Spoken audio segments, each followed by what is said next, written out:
Israel Iran സംഘർഷം കൂടുതൽ രൂക്ഷമായിരിക്കെ കൂടുതൽ പ്രധാന കേന്ദ്രങ്ങളിൽ ആക്രമണം നടന്ന വാർത്തകളാണ് ഇറാനിൽ നിന്ന് പുറത്തു വരുന്നത്. കാര്യങ്ങൾ ഏത് നിമിഷവും മാറിമറിയാം.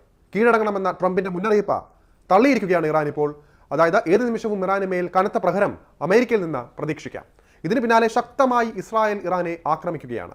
യുദ്ധം തുടങ്ങിയെന്ന ഖമേനി തന്നെ പരസ്യമായി പറഞ്ഞ് രംഗത്ത് വന്നിരിക്കുകയാണ്. വാളേന്തിയ ഒരു പോരാളിയുടെ ചിത്രം പോസ്റ്റ് ചെയ്താണ് ഖമേനി യുദ്ധപ്രഖ്യാപനം നടത്തിയിരിക്കുന്നത്. ലോകത്തെ ഞെട്ടിച്ച് ഏത് നിമിഷവും അമേരിക്ക ഇറാനെ ആക്രമിച്ചേക്കാം.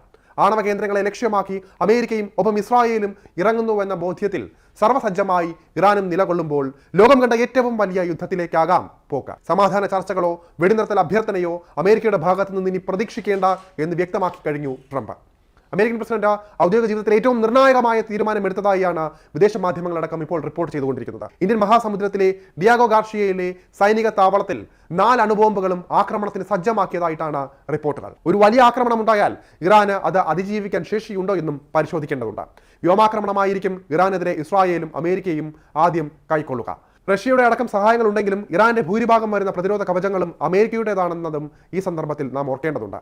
ഇറാന് നല്ല സ്കൈ ട്രാക്കറുകളും മറ്റ് പ്രതിരോധ ഉപകരണങ്ങളും ധാരാളമായി ഉണ്ടായിരുന്നു. എന്നാൽ അത് അമേരിക്ക നിർമ്മിച്ചതും രൂപകൽപ്പന ചെയ്തതും ഉൽപ്പാദിച്ചതുമായ ഉപകരണങ്ങളുമായി കിടപിടിക്കില്ല എന്നും ട്രംപ് ഓർമ്മിപ്പിച്ചത് ഇതിന്റെ അടിസ്ഥാനത്തിലാണ്.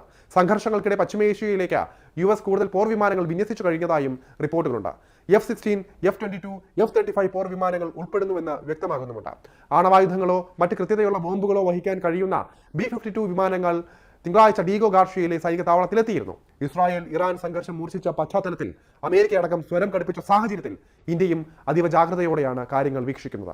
ഇറാനിലുള്ള ഇന്ത്യക്കാരെ ഒഴിപ്പിക്കുന്നുണ്ട്. ടെഹ്റാനിലും പരിസരങ്ങളിലുമുള്ള 10,000-ഓളം ഇന്ത്യക്കാരെ നാട്ടിലെത്തിക്കാനുള്ള നടപടികളും അവർ നടപ്പാക്കി കഴിഞ്ഞു. ദ്രുതഗതിയിൽ ഓരോ രാജ്യങ്ങളും അവരുടെ പൗരന്മാരെ ഇറാനിൽ നിന്ന് സുരക്ഷിതമായി മാറ്റിക്കൊണ്ടിരിക്കുകയുമാണ്. എന്തും സംഭവിക്കാമെന്ന നിഗമനത്തിൽ തന്നെയാണ് ഈ നടപടികളെല്ലാം തന്നെ നടന്നുകൊണ്ടിരിക്കുന്നത്.